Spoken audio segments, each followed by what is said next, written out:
আমি যখনই তোমাকে আমার পাশে একাকী পাই তখন আমি তোমাকে ভালোবাসার সুযোগ হারাতে পারি না। মেঘ মুচকি হাসে, নিজের মুখটাকে মেহতাবের আরো কাছে এনে ভালোবাসার স্পর্শ দেয় কপালে। মেহতাব মেঘের আরো কাছে চলে আসে।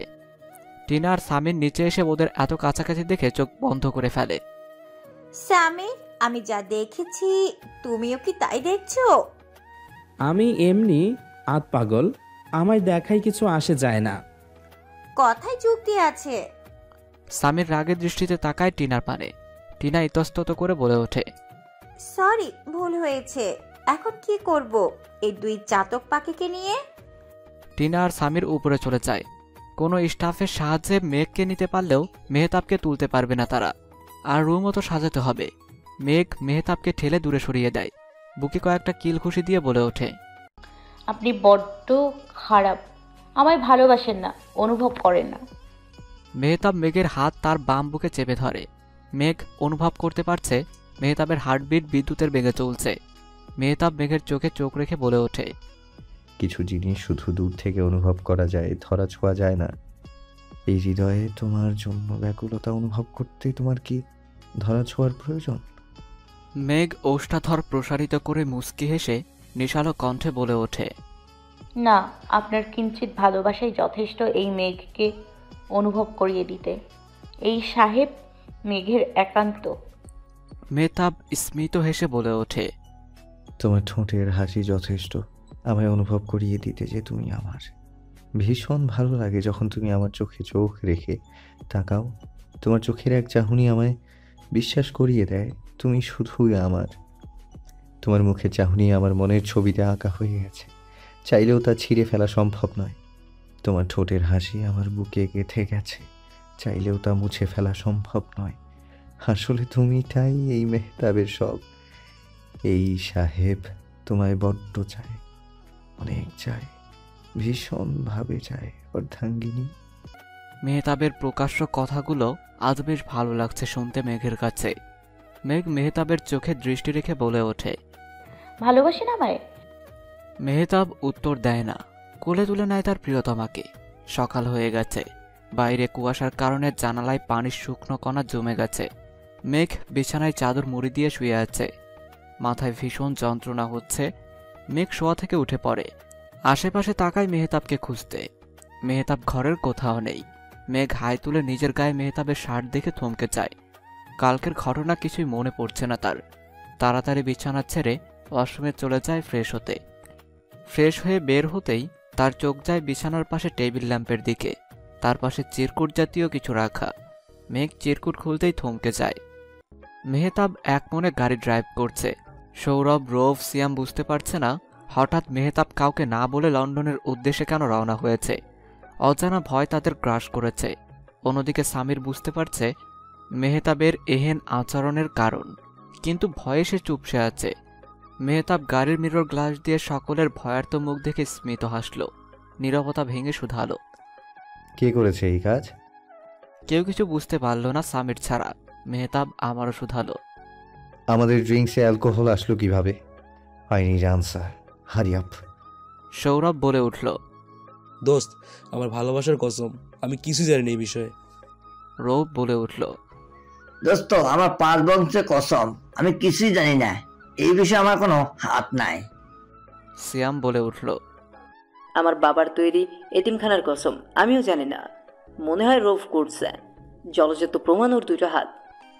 সবাই সিরিয়াসভাবে সিয়ামের দিকে তাকালো। সিয়াম ইতস্তত হেসে চুপ হয়ে গেল। সবার কথা শেষে সামিরকে কিছু বলতে না দেখে সবাই সামিরের দিকে জিজ্ঞাসু দৃষ্টি নিক্ষেপ করল। সামির ইতস্তত করে মুখ ফুটে বলে উঠল, যাহা বলিব সত্য বলিব, সত্য ছাড়া কিচ্ছু বলবো না। দোস্ত, মাফ কইরা দে, এরকম পরিস্থিতির সৃষ্টি হবে আশা করি নাই। আসলে আমি কালকে অ্যালকোহল মিশ্রিত ড্রিঙ্কসের মধ্যে টিনার কথা মতো নেশার ট্যাবলেট মেশানোর বদলে টিনার ঘুমের ট্যাবলেট মিশিয়ে দিয়েছি। আই সোয়ার তোমাদের মধ্যে কিছু হয় নাই। আমরা যখন নিচে এসেছিলাম স্টাফকে নিয়ে, তখন অলরেডি তোরা ঘুমাচ্ছিলি, আর টিনা মেঘের শাড়ি চেঞ্জ করে দিয়েছে কমফোর্টেবলের জন্য। তোরা সাক্ষী, আমি যদি মিথ্যা বলে থাকি আমার জীবনেও বিয়ে হবে না। সামিরের কথা শেষ হতেই মেহতাব তপ্ত শ্বাস ফেলে গাড়িতে জোরে ব্রেক কষল। সবাই পড়তে পড়তে বেঁচে গেল। মেহতাব বলে উঠল, আমাদের মধ্যে কিছু হয়েছে কি হয়নি এই নিয়ে আমার মাথা ব্যথা নেই। মেঘ আমায় ভুল বুঝুক, I can't accept that. By any chance ও যদি ভুল বুঝে তোকে আমি বিক্রি করে দেব। Samir, god promise. গাড়ি থেকে নাম তোরা। সবাই ভদ্র বাচ্চাদের মতো নেমে পড়ল। মেহতাব বলে উঠল, শুরু কর। সবাই জানে মেহতাব তাদেরকে দিয়ে কি করাতে চাইছে। সৌরভ আশেপাশে তাকিয়ে শুকনো ঢোক গিলে বিড়বিড় করে বলতে লাগলো, দোস্ত, এটা তো পার্ক, মান সম্মান সমুদ্রে মিশে দেবো। অন্য কোনো শাস্তি? আর এমনি তো সামিরের সব দোষ, আমরা কিছু করছি নাকি? মেহতাব শয়তানি হাসি দিয়ে গাড়ি থেকে নামতে যাবে, সবাই কান ধরে উঠবোস করতে শুরু করলো। মেহতাব ছোট্ট একটা হাসি দিয়ে কাউন্ট করতে শুরু করলো। শাস্তি শেষে সবাই কোমরে হাত দিয়ে গাড়িতে উঠে বসলো। রৌফ বলে উঠল, আমি ম্যাগের কাছে বিচার দিব। মনে হয় ডোজটা কম পড়েছে, আরেকবার হয়ে যাক, কি বলিস? রৌফ সবার দিকে আঙ্গুল তাক করে বলে উঠল, এই কি কইলি? ম্যাগের কাছে বিচার দিবি? হেরে 7 সমুদ্র 13 নদীর ওই কূলে পাঠাইয়া দেব। মেহতাব স্মিত হেসে এয়ারপোর্টের উদ্দেশ্যে গাড়ি ড্রাইভ করতে শুরু করলো। মেঘ রুমের বারান্দার দোলনার উপর মুখ গোমরা করে বসে আছে। একে তো তার কালকে রাতের ঘটনা কিছুই মনে নেই, 2 মেহতাব তাকে না বলে কয়ে সামান্য একটা বিদায় না জানিয়ে আচমকা চলে গেছে। টেবিল ল্যাম্পের পাশে রেখে গেছে 1000 টাকার 8টা নোট আর একটা ক্রেডিট কার্ড, সঙ্গে চিরকুট, স্পষ্ট লেখা, আমি লন্ডন ফিরে যাচ্ছি, একটা আর্জেন্ট কাজ এসে পড়েছে, গিয়েই মিটিংয়ের ব্যবস্থা করতে হবে। আর তোমার যদি কোনো জিনিসের দরকার পড়ে কন্ট্যাক্ট মি, ওকে? আমায় বলতে প্রবলেম হলে সমস্যা নেই, আমি আম্মুকে বলে দেবো। Take care. ব্যাস, এই কথা ভাবতে ভাবতে মেঘ এক ধ্যানে দোলনায় বসে আছে। তার মনে বিষণ্ণতার মেঘ ছেয়ে গেছে। সকালে নাস্তার টেবিলেও যায়নি। কারো পায়ের শব্দ পেতেই মেঘ সামনের দিকে দৃষ্টি নিক্ষেপ করল। অহনা, শাম্মী, সিমরান আর মিথিলা এসেছে। অহনার হাতেও খাবারের প্লেট। মেঘকে মনমরা দেখে অহনা বলে উঠল, কি হয়েছে তোর? নাস্তা করতে আসলি না কেন? মেহতাব আর সৌরভদেরও তো দেখতে পেলাম না। মেঘ ওই চিরকুট, কার্ড আর টাকা অহনার দিকে এগিয়ে দিল। অহনা চিরকুটটা হাতে নিল, তার ভ্রুজোড়া কুঁচকে গেল। বলে উঠল, কি এগুলো? ভাবি, চিরকুটে কিছু লেখা আছে। অহনা চিরকুট আওয়াজ করে পড়ল।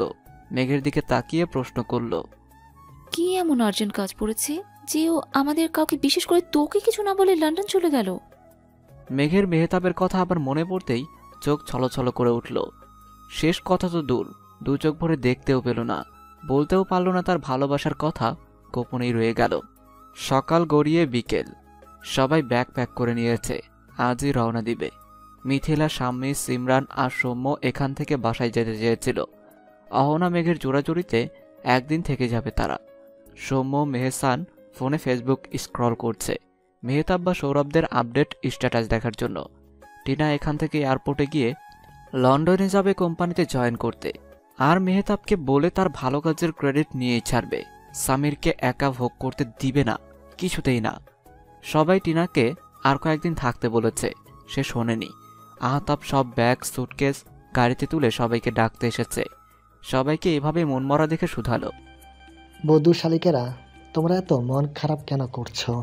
মেহতাবরা আবার আসলে আমার তরফ থেকে ককটেল পার্টির আয়োজন করব। সবাই খুশি তো? সবার মুখে আহতাবের কথা শুনে একটু হাসি ফিরল। অহনা মেঘকে সামলে নিয়েছে। আহতাবের কথা মতো সবাই গাড়িতে উঠে পড়ল। বাড়িতে পিনপতন নীরবতা, সবাই যার যার রুমে ঘুমাচ্ছে। সবাই জার্নি করে অনেক ক্লান্ত হয়ে গেছে। মেঘ ড্রয়িং রুমে বসে টিভি দেখছে। এমনিতেও রুমে গেলে তার মন খারাপ থাকবে, ঘুম আসবে না। টিভি দেখলে একটুর জন্য হলেও মানুষকে ভুলতে পারবে। হঠাৎ কেউ তার পাশে এসে বসলে মেঘ চমকিয়ে উঠল। পাশে তীক্ষ্ণ দৃষ্টি নিক্ষেপ করতেই দেখতে পেল অরেন বেগম। অরেন বেগম তার মাথায় হাত দিয়ে বলে উঠলেন, মন খারাপ মা তোর? না মা, তেমন কিছু নয়। অরেন বেগম স্মিত হাসলেন আর বলে উঠলেন, মায়ের চোখে ফাঁকি দেওয়া কিন্তু এত সহজ নয়। মেঘ জোরপূর্বক হাসার চেষ্টা করল। তখনই মিনহাস সাহেব রুমে এসে মেঘকে বসে থাকতে দেখে পাশে এসে বসলেন। বলে উঠলেন, মা, তুমি এখনো জেগে আছো কেন? শরীর খারাপ করবে, ঘুমাতে যাও। আর কালকে তোমাকে আর অহনাকে আমি স্কুলে শিক্ষকদের সাথে পরিচয় করিয়ে দিব। তোমাদের কোনো সমস্যা হবে না। মেঘ ভাবতে পারেনি এত সহজে পরিবারের সকলে ব্যাপারটা মেনে নেবে। সে মুচকি হেসে বলে উঠল, ধন্যবাদ বাবা।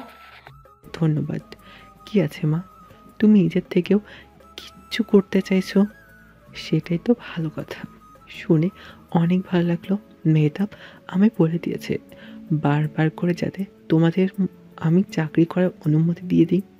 আমিও না করিনি, কিন্তু ও কাউকে না বলে চলে যাবে সেটা আমি আশা করিনি। আমি বিয়ের ওকে কথা দিয়েছিলাম, ওর কোনো কাজে হস্তক্ষেপ করব না। আপনি কেন অপমানিত বোধ করছেন বাবা? উনি আমার খেয়াল ঠিকঠাক মতো রাখছেন, আর উনি তো জরুরি কাজের জন্য গিয়েছেন বাবা। আর আমাদের মধ্যে সম্পর্ক নর্মাল, আমাদের বিয়ে স্বাভাবিকভাবে হয়নি, তাই বলে উনি কখনো কোনো খারাপ কথা মুখে দিয়ে উচ্চারণ করেননি বা এমন কোনো বিহেভ করেননি যাতে আমি কষ্ট পাই। তাহলে ভালো, আমারও চাই তোমার ভালো থেকো মা। মিরহাত চৌধুরী আর কিছু বলতে যাবে তার আগেই সবাই একসাথে ড্রয়িং রুমে এসে বসে পড়ল। অহনা রান্নাঘরে চলে গেল সবার জন্য হালকা কিছু খাবার তৈরি করতে। মেঘও সাহায্য করতে রান্নাঘরে চলে গেল। সবাই গল্প করতে করতে কিছু কথা বলে নিল। মেঘ আর অহনা সবাইকে চা আর হালকা কিছু খাবার খেতে দিল। তারাও পাশে বসে পড়ল। মিনহাজ সাহেব অল্প হেসে বলে উঠল, মেহতাব হঠাৎ চলে যাওয়ায় তোমাদের মুখ গম্ভীর করে রেখেছ নাকি? সবাই মনমারা হয়ে আছে। সবার মুখ দেখে তা স্পষ্ট বোঝা যাচ্ছে। মিনহাজ চৌধুরী আবার বলে উঠলেন, চলো একটা রোমান্টিক মুভি দেখি। তোমাদের বয়সে বউকে নিয়ে কত ঘুরেছি, সিনেমা দেখছি, আর তোমরা তো আমার নখের গুণও পাওনি। সবাই মায়ের মতো রসকসহীন হয়েছ। সবাই মুস্কি হেসে উঠলেন। মেহসান বলে উঠল, আম্মু এত আনরোমান্টিক ছিল নাকি? অরিন বেগমের দৃষ্টির কাছে মেহসান ঝলসে গেছে। অরিন বেগম কেশে নিচু কণ্ঠে বলে উঠলেন, তোমার কি লজ্জা শরম বলতে কিছু নেই? বুড়ো বয়সে ভীমরতি হয়েছে। আসতে বললেও কারো কান এড়ায়নি অরিন বেগমের কথা। সবাই দাঁত দিয়ে ঠোঁট কামড়ে হাসি থামানোর যথাসাধ্য চেষ্টা করছে। সবাই এভাবে অনেক কথা বিনিময় করে রুমে চলে গেল। শাম্মী, সিমরান, মিথিলা আর অহনা মেঘের কাছে শুতে চেয়েছিল। মেঘ একান্ত সময় কাটাতে চায় বলে তারা কেউ আর বিরক্ত করেনি। মেঘ রুমে ঢুকে বিছানায় আচ্ছন্ন অবস্থায় বসে রইল। অনেকদিন পর ফোন অন করল। মেহতাব হয়তো কল দিতে পারে এই ভেবে ফোন অন করে সে বিছানার পাশে রাখল, যাতে কল দিলে সে শুনতে পায়। ক্লান্ত হওয়ায় দু চোখের পাতা বন্ধ করতেই নিজের অজান্তেই সে ঘুমিয়ে পড়ল। মেহতাব কোম্পানিতে এসে পড়েছে। প্রাইভেট প্লেনে এসেছে, তাই সময় লাগেনি বেশি। হাতে ফোন নিয়ে মেঘের কথা ভাবছে সে। ফোন করবে কি করবে না এই ভেবে ফোন করল। একটা নয় 20টারও বেশি। তার এখন বেশ অভিমান হয়েছে আর রাগও। রাগ ছাড়তে সে তার পার্সোনাল অ্যাসিস্ট্যান্ট হ্যারিকে ডেকে পাঠায়। হ্যারি রুমে প্রবেশ করে। ছেলেটার বয়স বেশি না, 16 কি 17 হবে। গায়ের রং মাত্রা অতিরিক্ত ফর্সা। হ্যারিকে বলে উঠল, সৌরভ, সমীর, সিয়াম আর রৌফকে ডেকে পাঠাও, হারি আপ। মেহতাবের কথা মতো হ্যারি চলে যায় ওদের কেবিনে ওদের ডাকতে। কেবিন রুমে ঢুকেই দ্বিধাদ্বন্দ্ব না করে বলে ওঠে, এই অনেকগুলো ঝামেলা তোমাদের বস ডাকছে। সবাই একজনের উপর অন্যজন ঘুমাচ্ছিল। কারো কথা কর্ণকুহর অব্দি পৌঁছাতেই পিটপিট করে তাকালো। হ্যারিকে দেখে ভূত দেখার মতো ভয় পেল। শুধালো, দোস্ত, এই গিরগিটি এখানে কি করছে? হ্যারি বাংলা খুব ভালো অনুবাদ করতে পারে আর বলতেও পারে, তাই তার বুঝতে অসুবিধা হয়নি।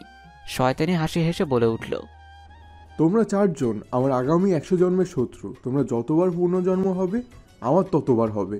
বস আমাকে অনুরোধ করেছে তাই থেকে গেলাম, নয়তো তোমাদের মতো গাধা গরু মোরগ ছাগলের সাথে থাকার কোনো ইচ্ছেই নেই হ্যারির। হ্যারিকে আপাতত মাথা থেকে ঝেড়ে ফেলে রোব বলে উঠল, কি হয়েছে মেহতাব, ডাকতেছে কেন? চল দেখে আসি। যেই ভাবা সেই কাজ। কেউ কোনো কথা না বাড়িয়ে কাঁচা ঘুম থেকে উঠে মেহতাবের অফিস রুমে চলে গেল সবাই। হ্যারি দূর থেকে মিটিমিটি হাসছে। তাদের আজ খবর আছে। হ্যারি ভালো করেই বুঝতে পেরেছে। সবাই নিজেদের দিকে চাওয়াচাওয়ি করে শিয়াম শুধালো, কিছু বলবি দোস্ত? মেহতাব বসা থেকে উঠে দাঁড়িয়ে পাশের কাচের জানালার দিকে এগিয়ে পর্দা সরিয়ে দিল। এতক্ষণ অন্ধকার থাকলেও পর্দা সরানোর কারণে মেহতাবের কেবিনে আবছা আবছা আলোর প্রবেশ ঘটছে। সে যে সাংঘাতিক রেগে আছে তা একটু হলেও সবাই আঁচ করতে পেরেছে। মেহতাব হ্যারিকে ইশারায় কিছু বলল। হ্যারি মাথা নাড়িয়ে সম্মতি জানিয়ে কোথাও একটা চলে গেল। সবার অবস্থা বেশ খারাপ। তারা অনবরত শুকনো ঢোক গিলছে। সামিরের জন্য তাদের কত বড় ঝড় পোহাতে হবে। হঠাৎ রুমে কারো প্রবেশ ঘটল। দুইজন পালোয়ান বেশবহুল আধুনিক কোট আর প্যান্ট পরিধান করা।